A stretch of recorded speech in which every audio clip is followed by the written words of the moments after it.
pada dasarnya manusia itu dia mau beribadah kepada Allah Subhanahu wa Ta'ala, dan itu yang kita jaga. Karena ini suatu lembaran yang putih, tinggal kita mau isi apa ini. Kalau kita isi dengan kebaikan, ya akan menjadi baik.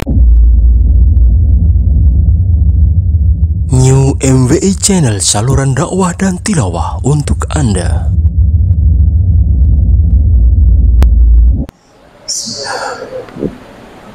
Assalamualaikum warahmatullahi wabarakatuh.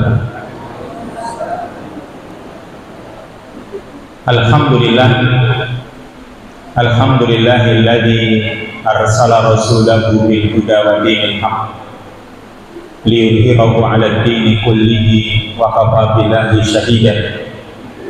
Asyhadu an la ilaha illallah wahdahu la syarika lah iqraran bihi wa tauhidan, wa asyhadu anna Muhammadan abduhu wa rasuluhu wa sallama tasliman mazidan. Amma ba'du, fa ya fatal iman rahimani wa rahmakumullah. Bapak-bapak, ibu-ibu, hadirin sekalian, saudara-saudaraku yang semoga senantiasa dimuliakan oleh Allah. Wabil khusus kepada beliau ketua yayasan, baik dari ketua pembina, pengurus dan pengawas, kemudian kepala madrasah baik tingkat sanawiyah maupun aliyah, kemudian juga rekan-rekan ustadz-ustadzat yang pada hari ini berkesempatan untuk hadir pada kesempatan yang baik ini. Hadirin wal hadirat rahimani wa rahmatullah ajmain. Sebenarnya waktu yang diberikan kepada saya tadi di jadwal itu jam 10 dan insya Allah sampai setengah 12, tapi ini waktunya sudah jam 10.24. Waktunya sudah jauh melewati. Mungkin ke depan panjenengan juga ingin agar acaranya tepat waktu 5 menit, Bu. Kalau bisa tepat waktu lah, jam 8 ternyata tadi jam berapa mulai ini? Jam 9 baru mulai, 1 jam molornya. Ya semoga ke depan itu bisa tepat waktu, tidak molor lagi. Bapak-bapak, ibu-ibu hadirin rahimani wa rahmatullah. Insya Allah kedatangan panjenengan semua kemari dalam rangka rasa cinta panjenengan semua kepada anak-anak panjenengan semua. Artinya datang kemari demi kebaikan anak menurut saya, ya.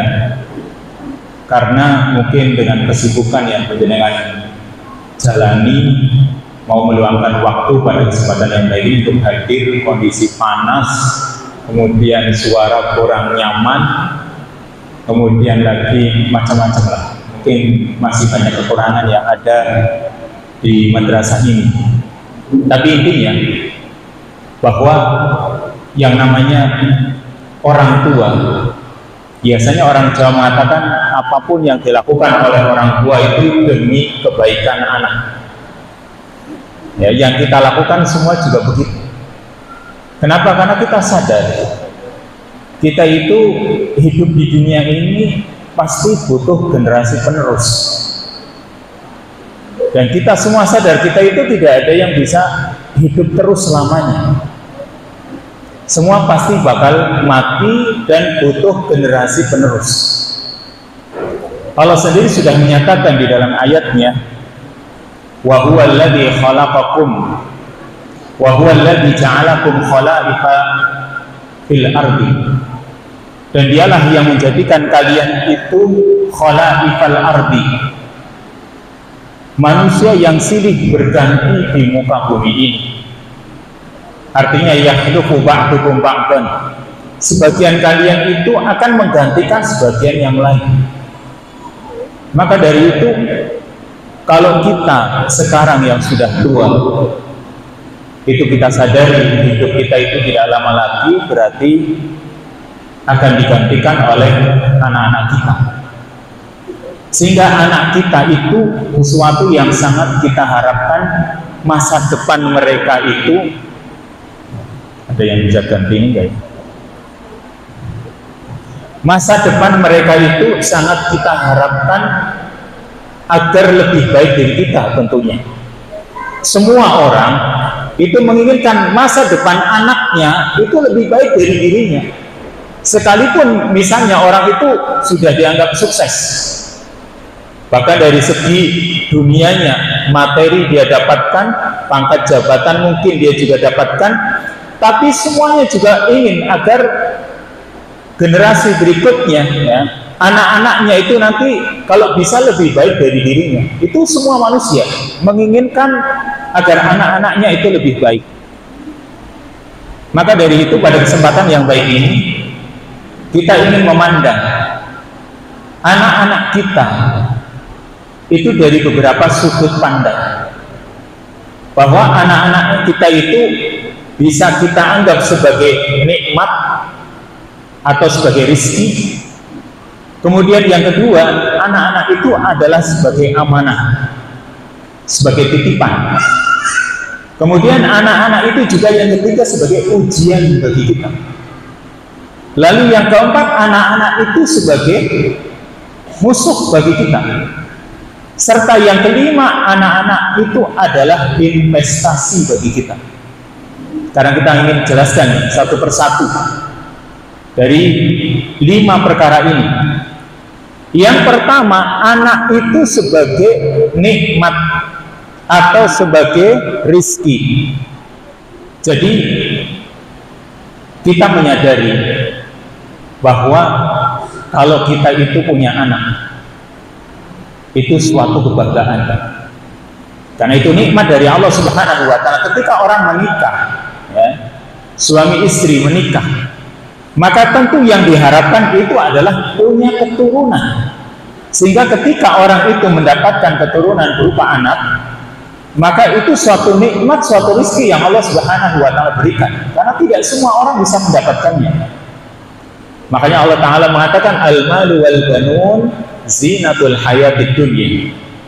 Yang namanya harta dan anak itu adalah zinatul hayatid dunya, perhiasan kehidupan dunia. Artinya coba kita melihat, kalau ada sebuah rumah tangga, di situ ada suami istri tapi tidak ada anaknya, itu rasanya sepi gitu. Seolah-olah apa yang mereka kumpulkan selama ini itu kayak masih kurang gitu. Kayak seolah-olah yang mereka lakukan itu sia-sia saja begitu. Kenapa? Mereka mau kasihkan ke siapa? Karena tidak ada generasi penerusnya. Makanya kalau orang itu dikarunia oleh Allah Subhanahu wa Ta'ala berupa keturunan, itu sebuah kenikmatan. Makanya Nabi SAW itu memerintahkan kaum muslimin untuk menikah dengan yang kira-kira dia itu ada indikasi punya keturunan yang banyak. Kata Nabi SAW, tazawwajul walud al-wadud, ya, tazawwaju al-walud al-wadud. Nikahlah kalian dengan wanita yang al-walud, banyak anaknya, serta punya kasih sayang. Loh, kalau nikah dengan wanita yang banyak anaknya sih gimana? Berarti nikah dengan janda? Bukan. Maksudnya menikah dengan seorang wanita yang kira-kira indikasinya ini, wah ini keluarganya rakyatnya akeh, ya keluarganya besar, berarti kemungkinan ini juga anaknya bakal banyak. Meskipun kalau zaman sekarang punya anak banyak juga ketakutan, punya anak 1 sudah merasa berat, anak 2 wis mandek senobaya, anak 3 ini seolah bencana, kan gitu. Apalagi anak 4, repotnya luar biasa. Padahal Nabi SAW mengatakan tazawwajul waludal wadud, nikahlah kalian dengan wanita yang banyak anaknya serta punya kasih sayang. Karena memang itu tadi suatu kenikmatan besar. Yang kalau ini suatu nikmat, kalau kita mengaku ini suatu nikmat, karena kita tadi membandingkan orang yang tidak punya anak itu kepingin sekali punya anak. Bayangkan Nabiullah Zakaria alaihissalam. Ya, Nabi Zakaria alaihissalam ketika dia sudah tua dan istrinya juga mandul, tapi dia masih punya keinginan agar punya anak, dikarunia anak oleh Allah Subhanahu wa taala. Maka dia terinspirasi dari Maryam yang ada di mihrabnya. Ketika dia temui Maryam di mihrabnya itu, ternyata dia jumpai Maryam itu mendapatkan makanan yang bukan musimnya, dan makanan itu bukan pemberian dari orang. Makanya Nabi Zakaria bertanya, "Qala ya Maryamu anna laki hada?" Wahai Maryam, ini makanan ini dari mana? Ya, kamu dapatkan dari mana? Kata Maryam, qalat huwa min indillah. Ini makanan itu dari sisi Allah Subhanahu wa taala. Karena memang makanan ini buah-buahan yang bukan musimnya. Kalau sekarang Maryam dikasih durian, karena sekitar lagi musim durian, wajar kan gitu. Tapi ini makanannya bukan musimnya. Makanya Nabi Zakaria bertanya, wahai Maryam, ini ya, makanan dari mana? Kata Maryam, huwa min indillah. Ini berasal dari sisi Allah Subhanahu wa taala. Innallaha yarzuqu may yasha bighairi hisab. Allah itu memberikan rizki kepada orang yang Dia kehendaki tanpa perhitungan. Maka karena ini dari sisi Allah, berarti Nabi Zakaria itu terinspirasi. Kalau begitu, Allah memberikan sesuatu yang kadang di luar kemampuan manusia. Kalau saya minta dengan sungguh-sungguh, maka insya Allah Allah akan memberikan. Akhirnya dia terinspirasi dan dia pun berdoa kepada Allah Subhanahu wa taala, Rabbi habli min ladunka dzurriyyatan thayyibah. Wahai Rabbku, karuniakan untukku keturunan yang baik. Bayangkan dirinya sudah tua, istrinya mandul, tapi Allah Subhanahu wa taala memberikan keajaiban. Istrinya pun hamil dan punya keturunan sehingga diberi nama Yahya. Ini kan sesuatu yang ajaib, karena memang orang itu kalau sudah yakin kepada Allah Subhanahu wa taala, Allah bakal berikan sesuatu yang kadang di luar kemampuan manusia. Ini yang namanya keturunan, ternyata sesuatu yang sangat diinginkan terutama bagi orang-orang yang tidak memilikinya. Nah, kalau kita alhamdulillah kita punya keturunan, berarti ini suatu nikmat dari Allah, rizki dari Allah, yang sekarang tugas kita apa? Tugas kita itu disuruh mensyukurinya. Mensyukuri nikmat berupa anak sih bagaimana? Yaitu kita syukuri nikmat anak ini, usahakan nikmat ini bisa mendekatkan diri kita kepada Allah Subhanahu wa taala. Jadi kalau punya anak itu jangan mengeluh gitu. Kenapa orang yang ingin dipanggil sebagai ayah, ibu, abi, umi itu banyak, tapi mereka tidak bisa. Kenapa? Tidak punya anak. Yang kadang orang itu kadang ingin agar bisa dipipisi oleh seorang anak. Kalau dipipisi marah-marah kan gitu ya, apalagi anaknya sudah gede, kencing di kita, akhirnya kita marah-marah. Tapi banyak orang yang menginginkan seperti itu. Banyak orang yang kalau di rumahnya ingin agar berantakan. Kalau kita di rumah kita itu berantakan, marah-marah sama anak, kita berkaca, banyak orang yang ingin rumahnya itu berantakan. Kenapa? Ingin punya anak. Karena anak itu termasuk rizki, nikmat dari Allah Subhanahu wa taala. Makanya nikmat ini harus kita syukuri. Bagaimana bersyukurnya tadi? Nikmat ini ya harusnya mendekatkan diri kita kepada Allah Subhanahu wa taala. Harusnya ketika kita itu misalnya mencari nafkah untuk anak kita, itu kita ikhlaskan niat kita. Jadi jangan menjadi itu beban. Kita bekerja ya, capek mencari nafkah untuk mereka. Nah, kita itu ketika berikan nafkah kepada mereka, itu kita dalam rangka mensyukuri nikmat Allah Subhanahu wa taala. Jadi insya Allah tidak terlalu menjadi beban berat. Wong orang juga banyak yang ingin capek dengan anaknya, malah kita itu yang punya anak kok tidak mau dibuat capek. Mereka itu pada ingin punya anak.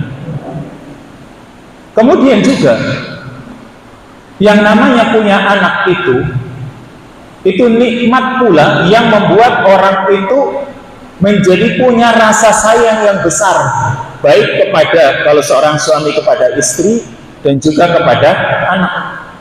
Coba, sebuah kehidupan rumah tangga ketika punya anak itu akan lebih, istilahnya lebih jauh dari yang namanya keretakan rumah tangga dibanding ketika tidak punya anak.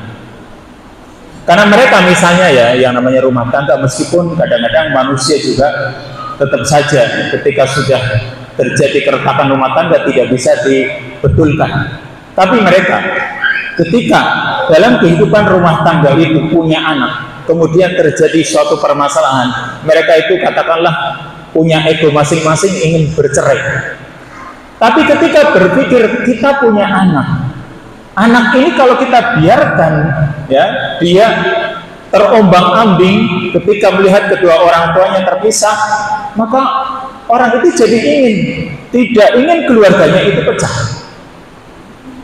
Apalagi seorang suami yang sebenarnya meskipun mereka itu kadang juga mengeluh, tapi coba lihat, Rasul SAW itu punya 11 istri. Kalau panjenengan baca ya dalam Sirah Nabawiyah, beliau itu punya 11 istri.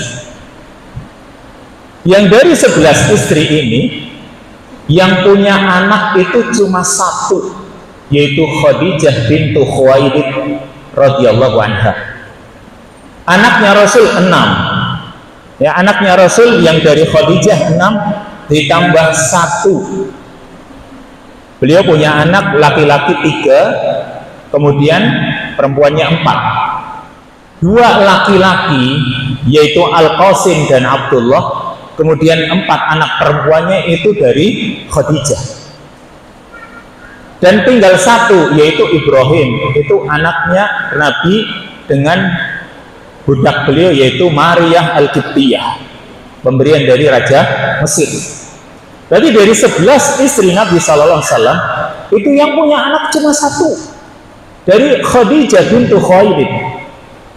Maka karena sebab Khadijah itu yang memberikan karunia berupa keturunan pada diri Rasul, Rasul itu selalu mengingat-ingat kebaikannya Khadijah. Salah satunya hanya Khadijah saja yang bisa memberikan keturunan dari beliau Shallallahu Alaihi Wasallam. Makanya itu sering disebut-sebut.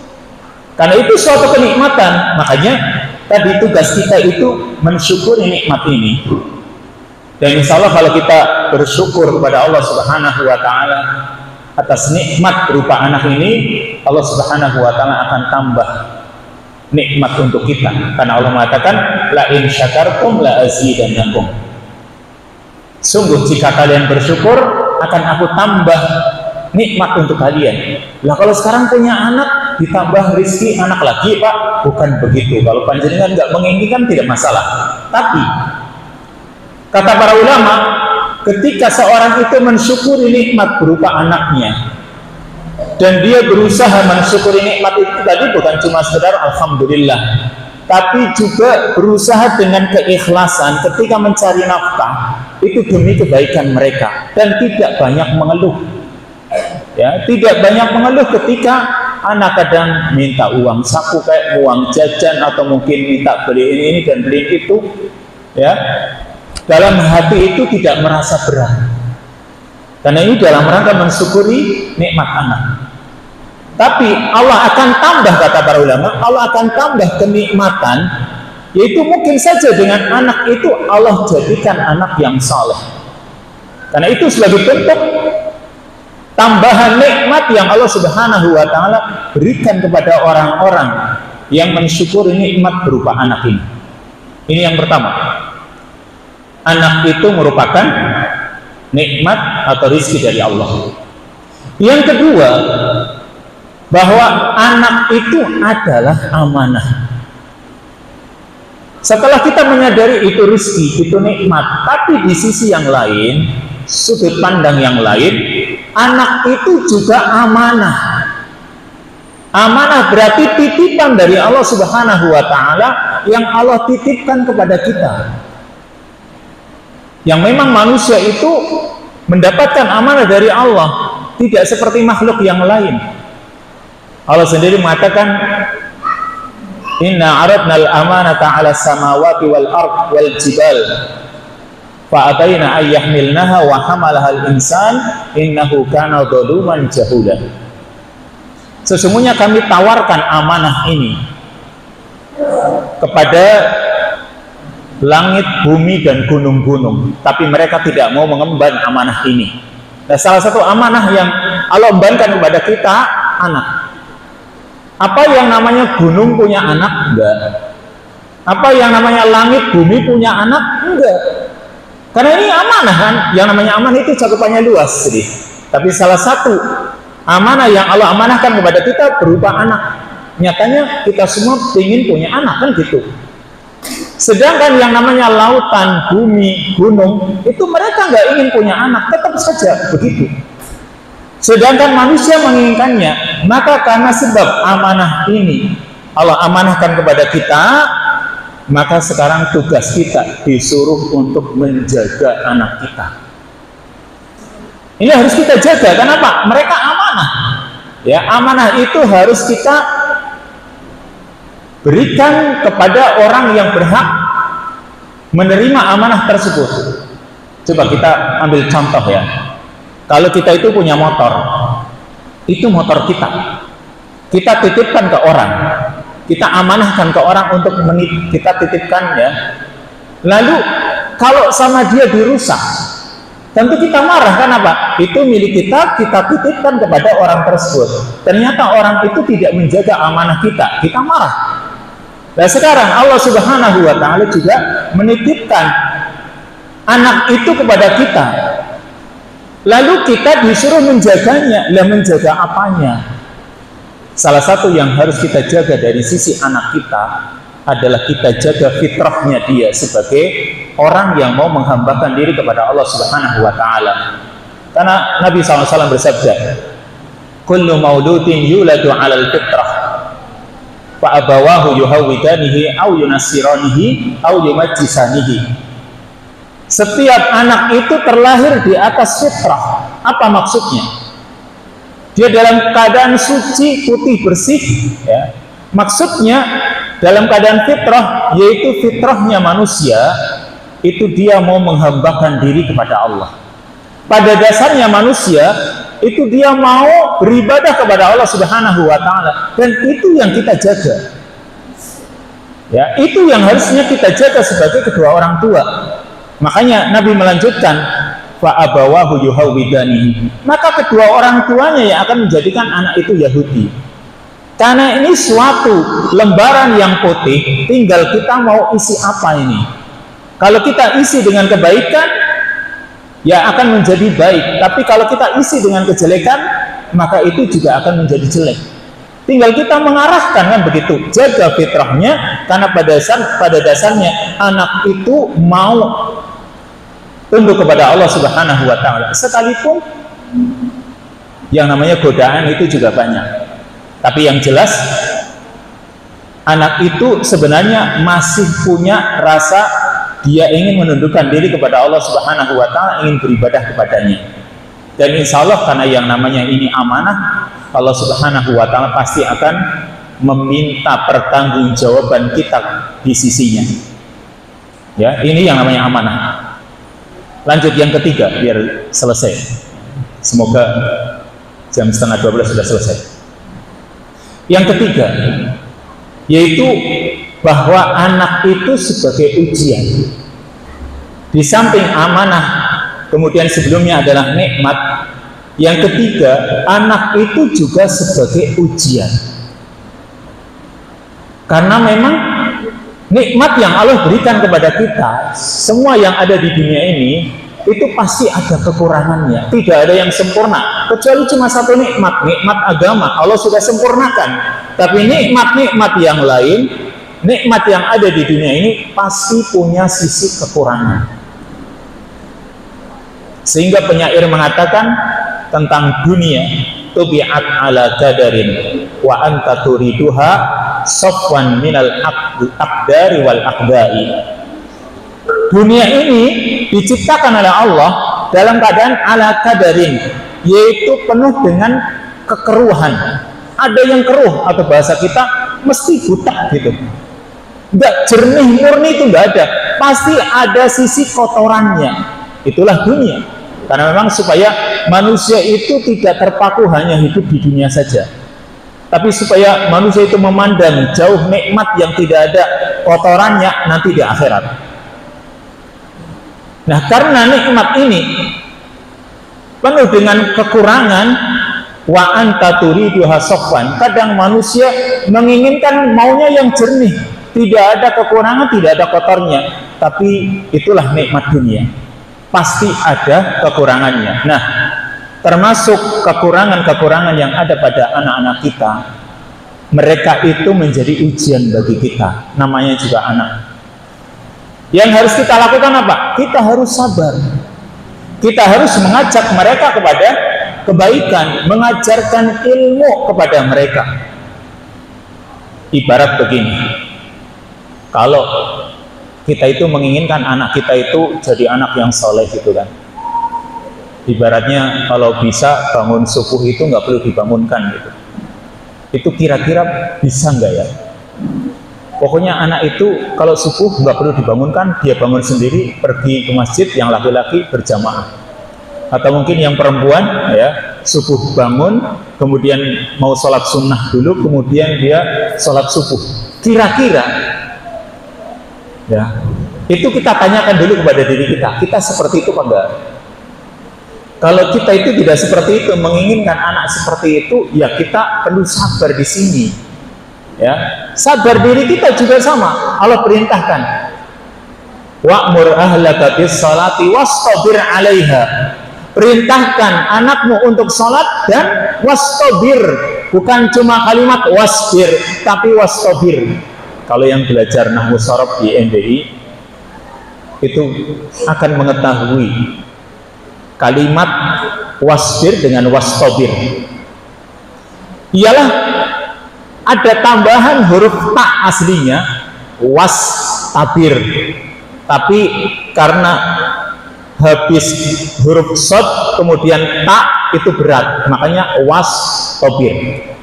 Ada tambahan huruf ta di situ aslinya kemudian berubah menjadi to, wastabir. Apa maknanya di sini? Ialah ada kaidah ziyadatul mabna, ziyadatul makna.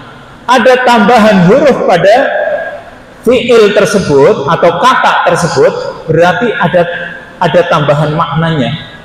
Maksudnya wastabir, kuatkan kesabaran.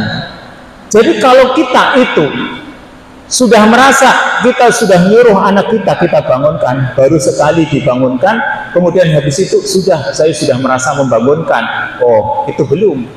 Karena di situ butuh kuatkan terus kesabaran, bangunkan lagi, kadang sudah bangun saja belosor maning, turu maning. Ya, sudah dibangunkan, sudah dekat kamar mandi, ternyata masih duduk nang kamar mandi, butuh didorong lagi. Ya, sudah di kamar mandi, ternyata juga nggak buka-buka keran, ngapain? Masih jongkok lagi. Ternyata seperti itu yang namanya anak kan gitu. Sehingga Allah perintahkan wastabir 'alaiha, kuatkan kesabaran.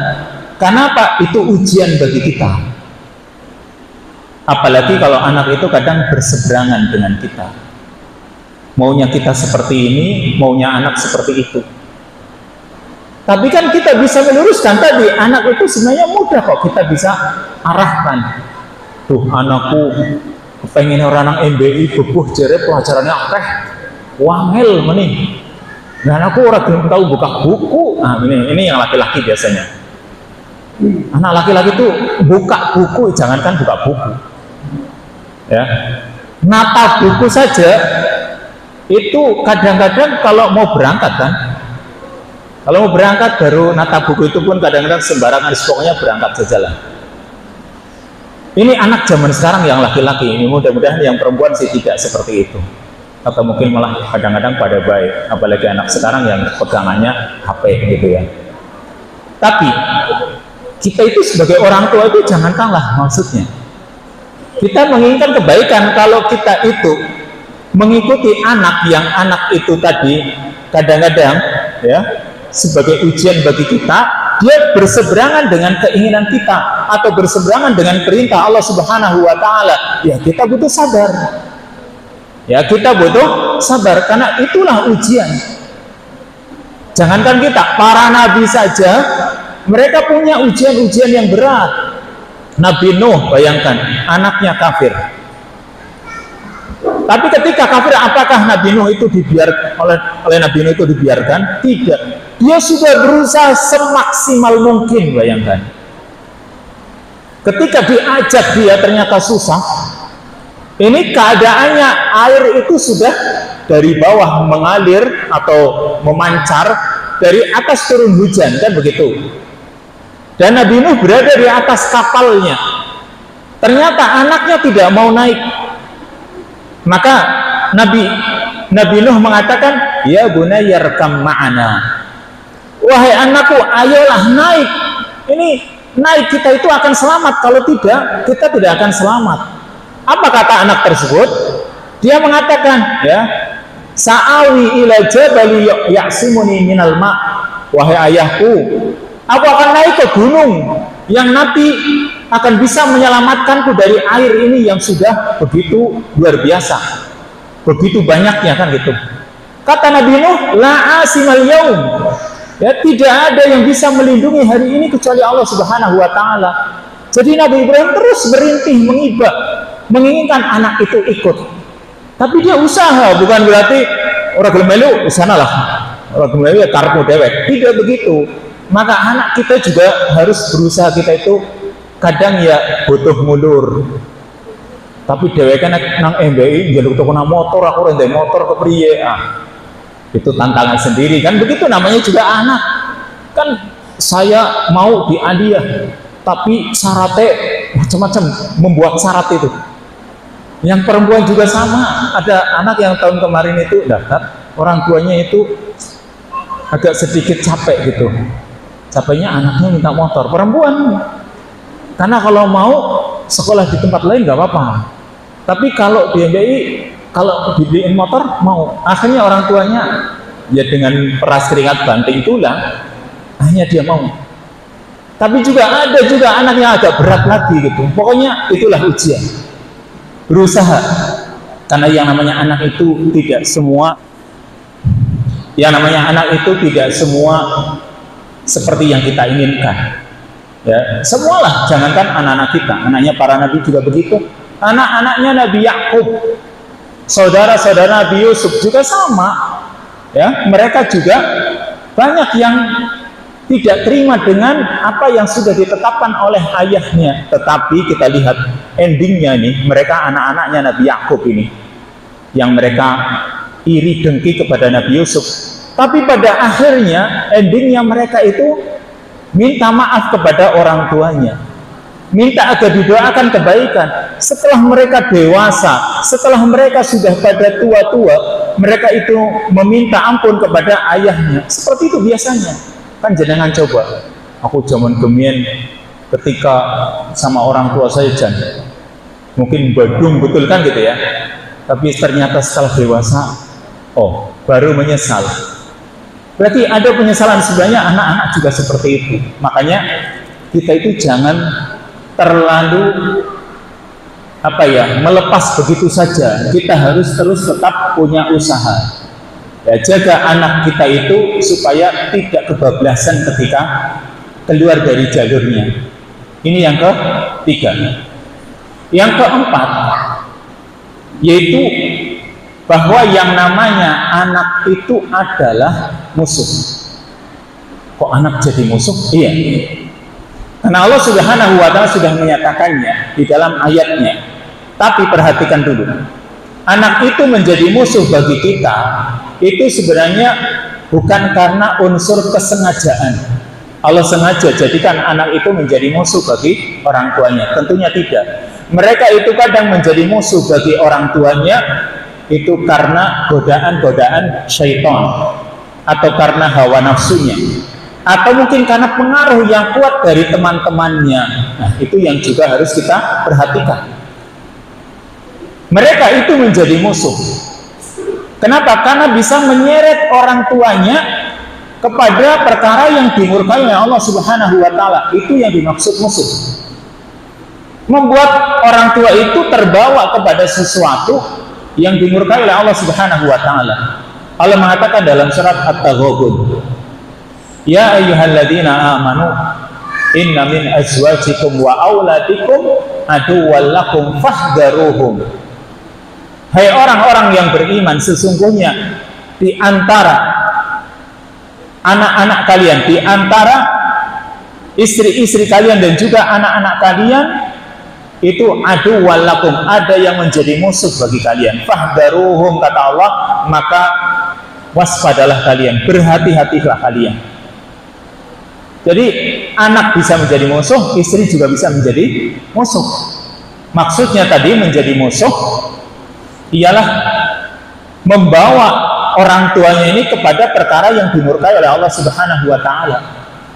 Kalau kita membaca sebab nuzulnya ayat ini, ya ayyuhalladzina amanu inna min azwajikum wa auladikum aduwwan lakum fahdharuhum, ya, disebutkan di dalam sebab nuzul, yaitu ada seorang sahabat yang bernama Auf bin Malik al-Ashja'i.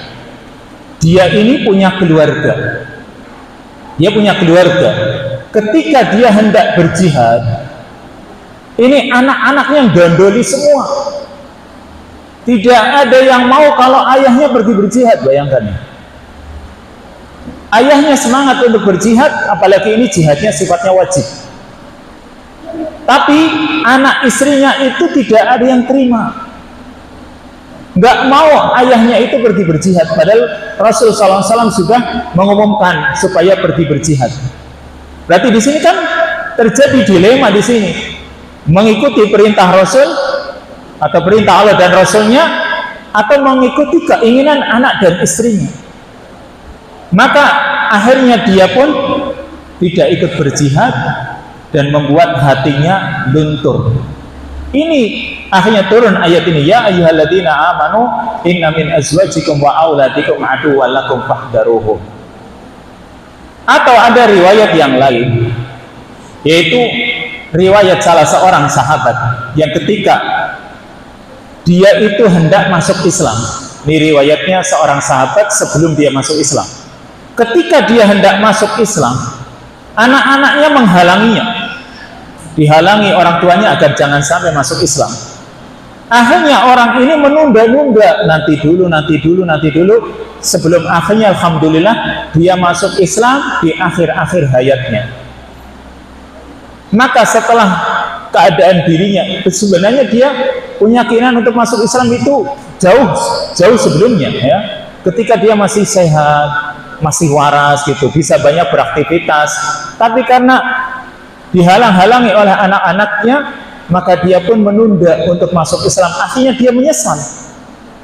Dia menyesal mengapa tidak sejak dahulu. Seandainya dia bisa masuk Islam sejak dahulu, mungkin dia akan punya banyak kebaikan.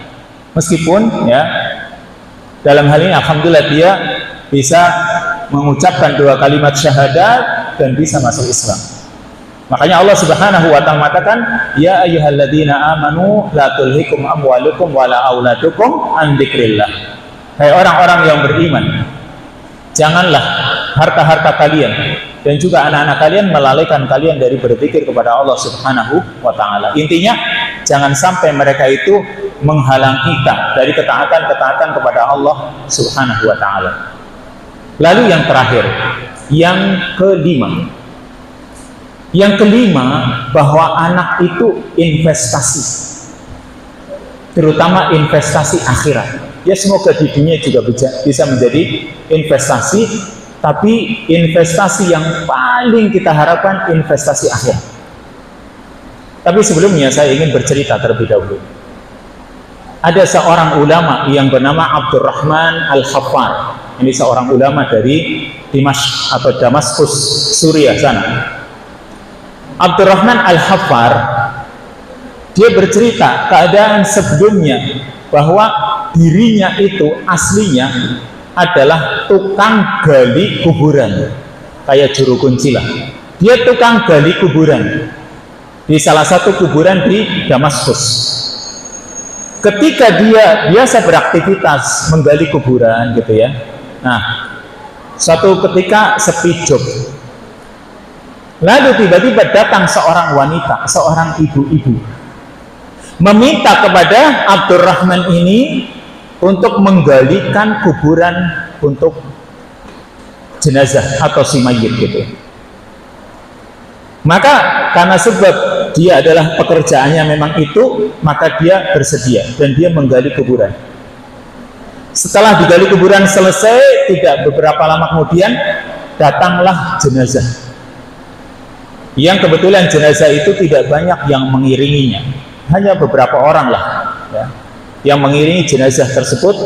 Lalu ketika jenazah itu sudah dibawa ke kuburan, ya, diambillah oleh si Abdurrahman ini, karena dia tugasnya adalah mengubur jenazah, ya, menggali plus mengubur jenazahnya, dia ambil. Orang-orang di sekitar kuburan biasa, kalau antum ya panjenengan itu melihat, biasalah kalau orang di kuburan kan orang pada berkeliling.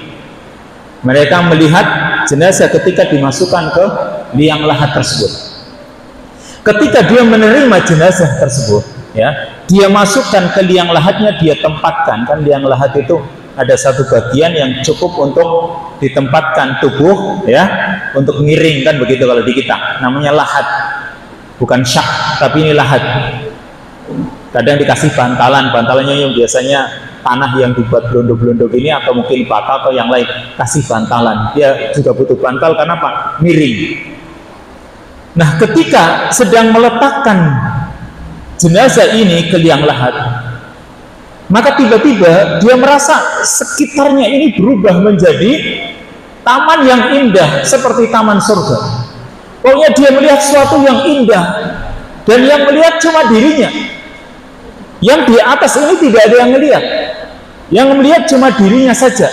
Sebuah taman yang indah ketika jenazah itu diletakkan di kuburan tersebut. Dan ini bukan cerita yang khayal ya, bukan cerita yang sifatnya khayalan. Ini betul-betul nyata dia alami gitu. Ketika jenazah itu sudah diletakkan di lahat tersebut, ada dua penunggang kuda yang menghampirinya dan mengambil jenazah tersebut lalu dibawa. Ini tempatnya sesuatu yang sangat indah. Kemudian dia naik, lalu orang-orang pun mengubur. Maka dia agak sedikit merenung, kenapa ini ya? Yang lain tidak ada yang melihat, tapi dia merasakan sendiri. Ini tadi liang lahat berubah menjadi taman yang sangat indah. Maka setelah selesai dikubur, ya, dia ingin mencoba menemui ibu tersebut tadi, ternyata sudah tidak ada. Berlalulah waktunya. Lalu setelah beberapa bulan berikutnya, wanita itu datang lagi dan meminta agar digali kuburan untuk mayit yang ada di rumahnya. Maka dia pun menggali lagi, ya, dia menggali kuburan lagi setelah beberapa bulan ini, setelah diselingi dengan jenazah-jenazah yang lain, karena tugasnya memang itu, ya. Maka dia gali lagi kuburan untuk mayit yang wanita tersebut tadi menginginkan untuk dikubur jenazahnya. Setelah digali lagi, dia ambil lagi jenazahnya. Ternyata kejadian yang seperti dulu yang dia alami itu terjadi lagi, yaitu ketika mayit itu ditaruh di liang lahat, ternyata berubah sekitarnya itu menjadi suatu taman yang sangat indah, taman surga. Maka setelah selesai, ya, setelah selesai dari pemakaman tersebut, maka Abdurrahman ini bergegas menemui wanita tersebut tadi, lalu bertanya, Anda ini siapa wahai ibu? Ya, Anda ini siapa? Hubungannya dengan si mayit yang saya tadi kuburkan itu siapa? Maka ibu ini bilang, emang ada apa? Enggak, Anda ini dari mana gitu?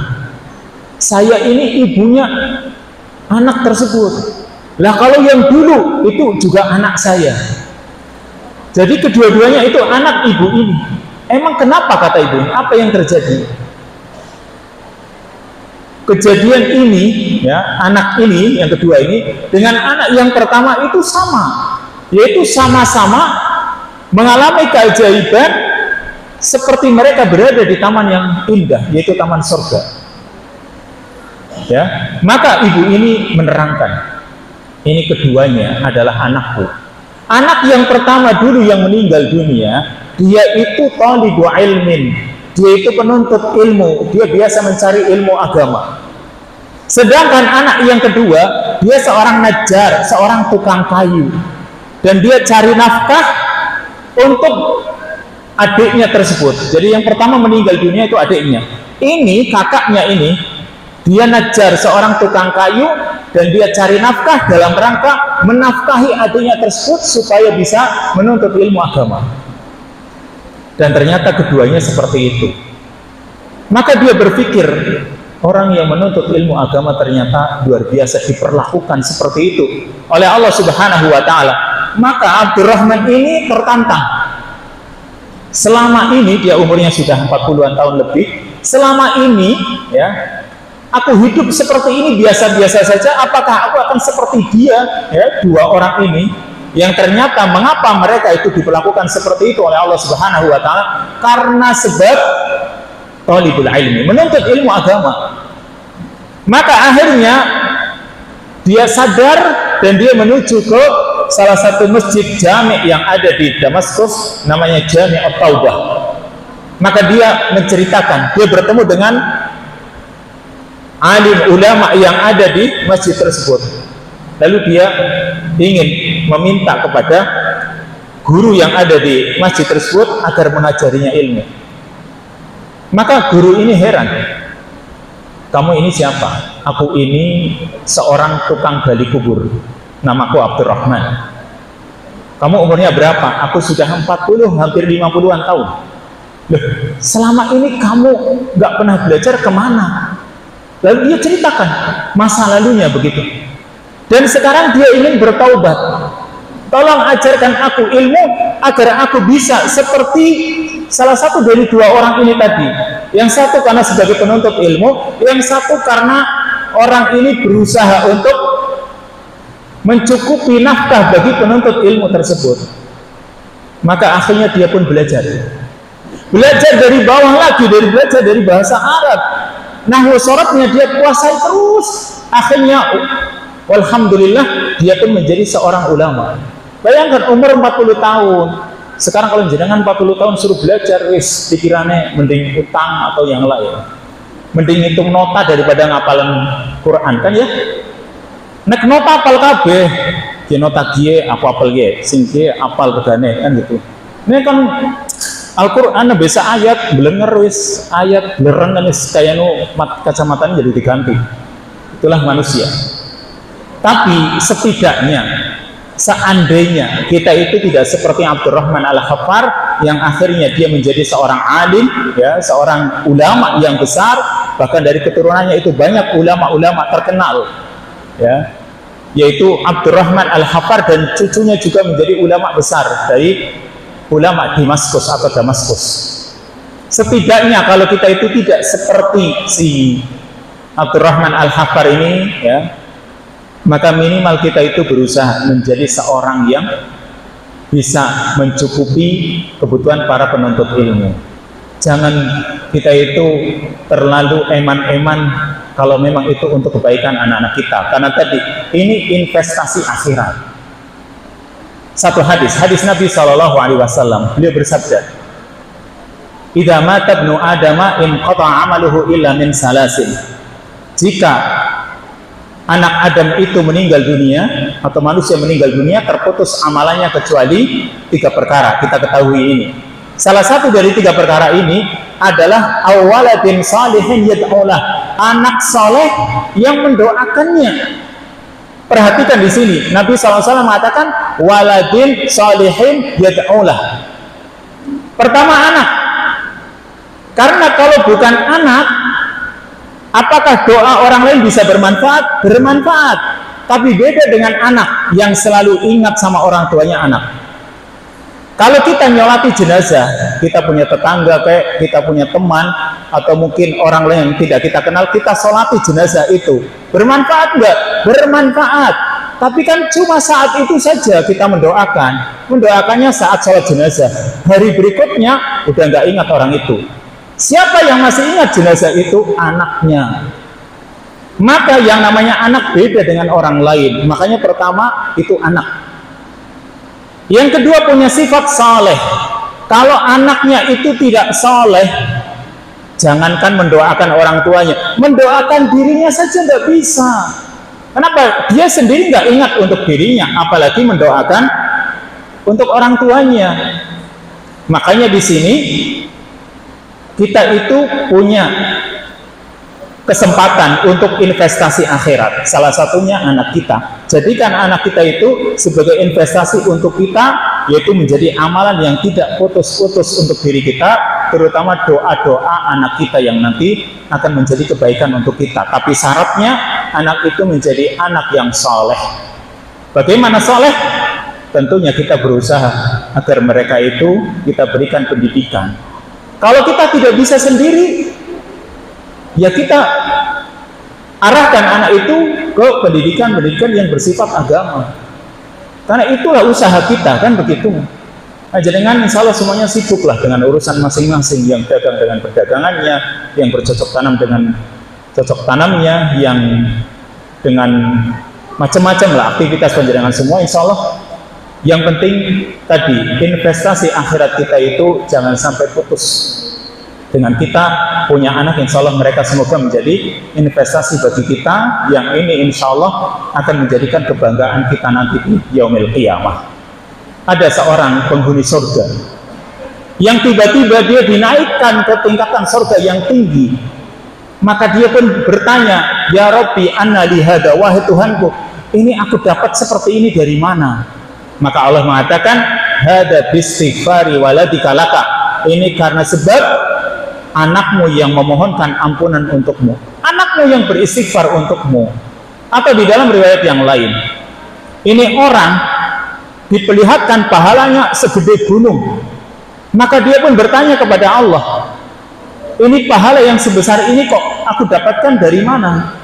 Ternyata itu bidu'ai waladika laka, karena sebab anakmu mendoakan kebaikan untukmu.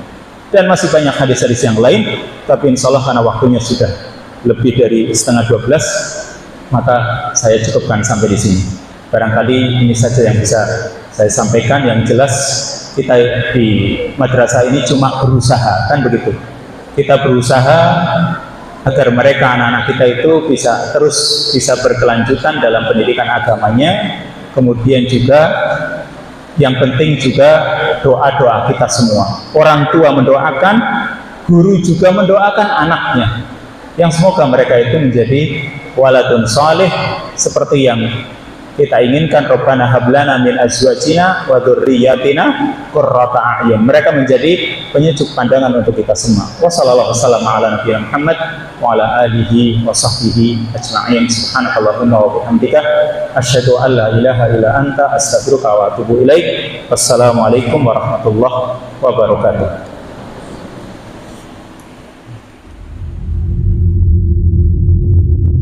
MWI Channel, saluran dakwah dan tilawah untuk Anda.